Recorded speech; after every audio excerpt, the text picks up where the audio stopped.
Dear Diary, today I flew back home.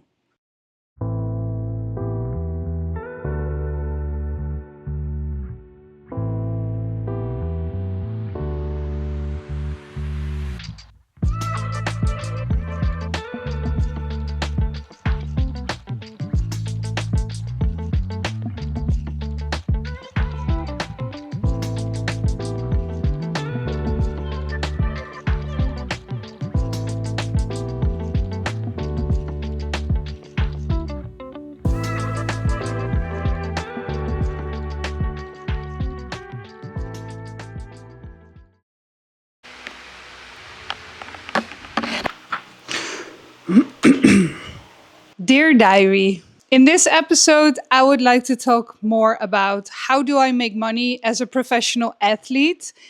If you're new on this channel, my name is Zara. I'm a professional kite surfer since 2021. And I think lots of people are wondering, how does she actually make money? So I will explain some more about that in this episode. I created a video last year, how I became world champion. I will point it down here. That's most of the information about what went into my journey and how did I get at the point in my career where I am right now. But in this episode, I would like to talk about the financial part, which start with how does a contract for a professional kite surfer actually work? Some of you know, some of you might not know. In April this year, I lost my kite sponsor. I didn't see it coming at all, and it was pretty difficult for me by then, but it also forced me to look into different directions. And I am a person that really believes that the setbacks you are going through in your life, they really make you stronger as a person today, and eventually they really make you grow, even though it doesn't feel like that at the moment you are going through that setback.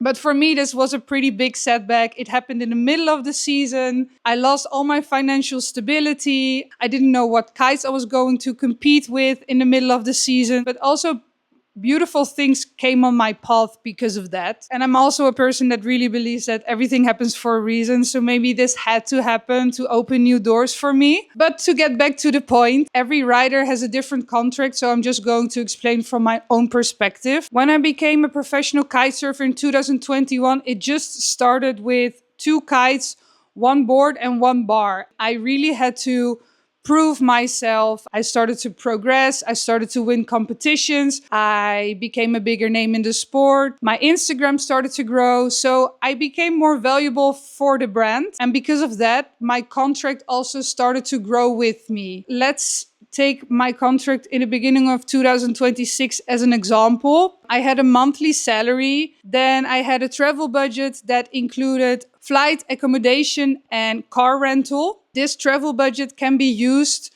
mainly to travel to competitions, travel to training trips, but on those training trips, you also create content for the brand. You show the gear in the best possible way on your social media. Then the kite brand also has every now and then photo shoots to shoot the new gear, where you have to be present, you have to help on the shoots, and you have to perform in front of the camera, show what's possible with the gear. Then obviously you have the gear. And for me, I think it was like 8 kites, 4 bars and 2 boards or something like that. I'm competing at the highest level. So if I had any problems with my gear, they were always super flexible with that. If the new kites get released, you as an athlete competing at the highest level always have to ride the newest of the newest gear to show to the people what is possible with this gear. You can also have incentives. That was first, second, and third place. I got an extra bonus. If there are demo days or there are dealer meetings, you have to be there. There's so many different ways that every rider makes money. Some people coach, some people do clinics,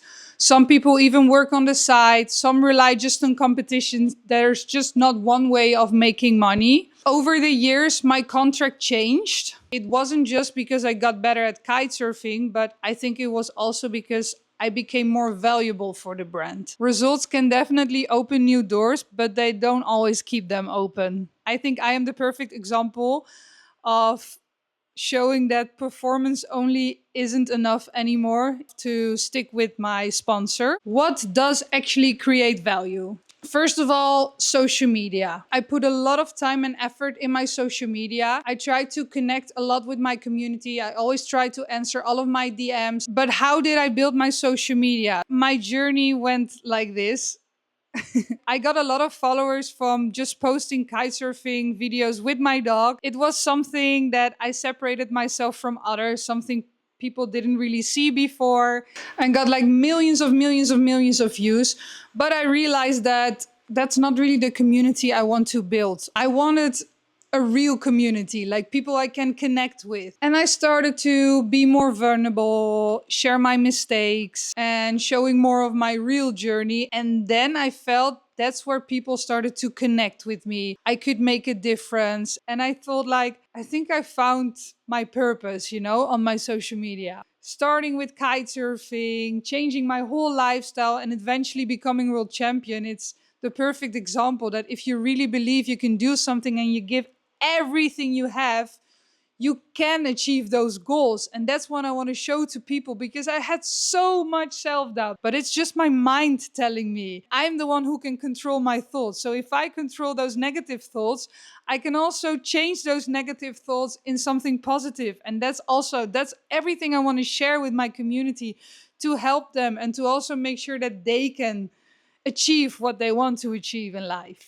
And of course, I also made lots of mistakes along the way, but that made me the person I am today. And those experiences really showed me what I don't want anymore. I really believe that a partnership only works if both sides benefit from it. The brand helps you grow, but you also help the brand grow. That's what, in my opinion, turns a partnership into a long-time collaboration. For example, if you're a kite surfer or an influencer or a content creator or an athlete and you want to be sponsored, you have to ask yourself the question, why should a brand sponsor me? What makes me different than anybody else on this planet? You have to find your strengths and you have to find what separates you from the rest, because then you know what makes you valuable, and that's how you help the brand you want to work together with grow. I always really want to stay true to myself. So for me, a partnership only works if I naturally use the brand, use the product. I think that was enough talking for now. I'm gonna head to the gym. I can't really train my lower body, so I'm gonna do a upper body workout and I will take you guys along.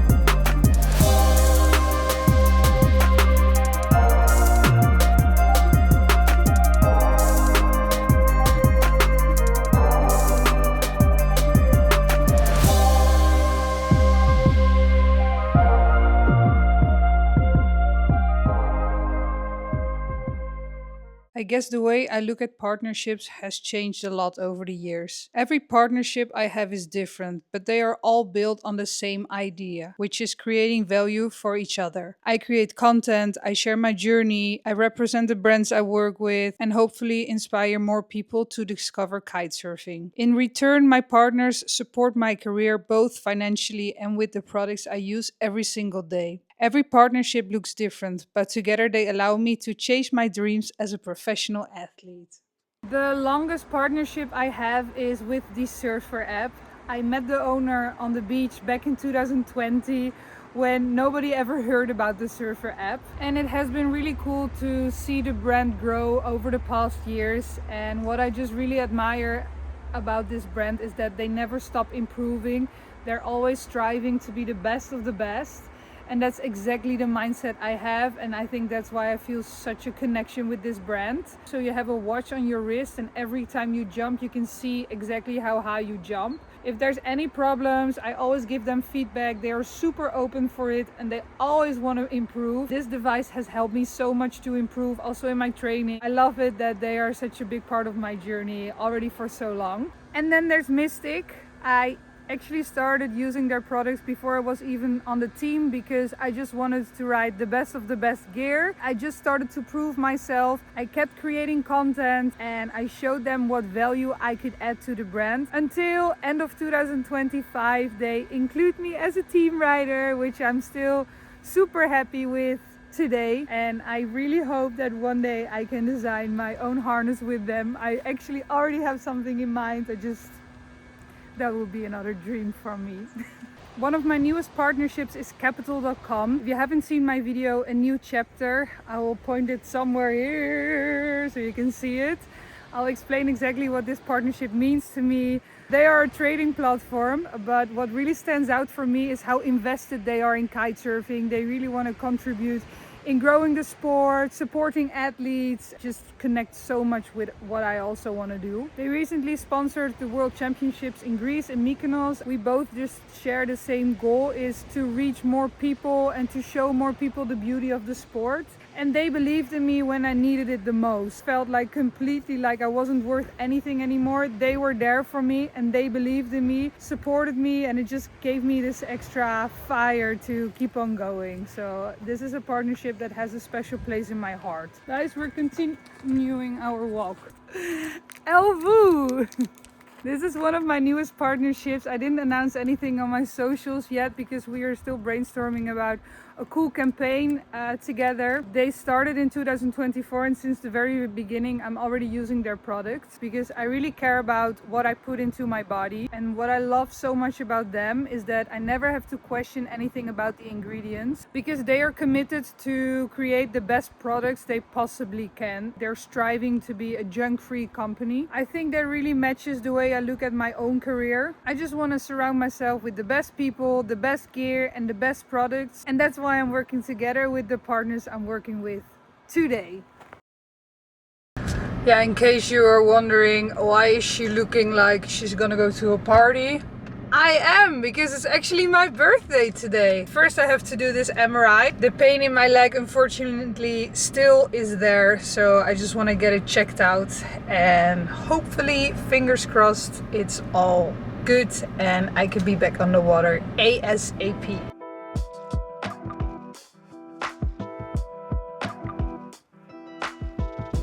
I'm waiting now. Well, it's so fancy vlogging with my hair like this. Should do it more often.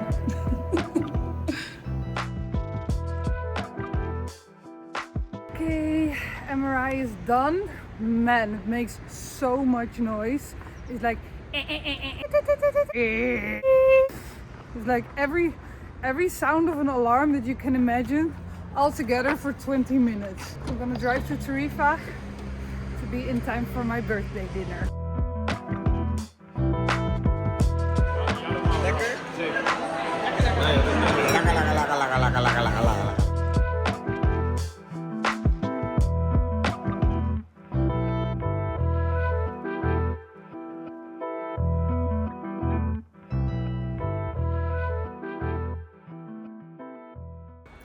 Good morning. I got the result of my MRI and it turns out I have inflammation on the outside of my leg, like in my hip, which doesn't really match my symptoms so much because my pain is located in the front of my leg, like going into the psoas. It hurts a lot when I pull in my leg, when I do bordels, when I do rotations, when I get in and out of the car, stuff like that. For now it looks good.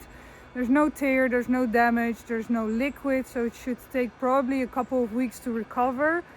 I'll go to my physical therapist today. Dice is probably really happy because we're doing lots of daily walks to keep my body active. I cannot do much sports right now, so I'm just trying to control the things I can control. Going for my daily morning walk with Dice right now, then breakfast and then some laptop work. Dear Diary, recovery has become part of my job these days. I know that sounds a bit strange, but right now it's the most important thing. Every morning starts with the same goal: get back on the water. That means being super strict with the habits I've built over the years. At least 8 hours of sleep every night, eating enough protein and carbs to fuel my body, and staying consistent with the supplements I've been taking for years. Whey, creatine and collagen in the morning? omega-3, magnesium, and my female formula in the evening. Right now, recovery means spending a lot of time at my physio. The plan is to slowly build things back up, but for now the biggest focus is on getting the inflammation down.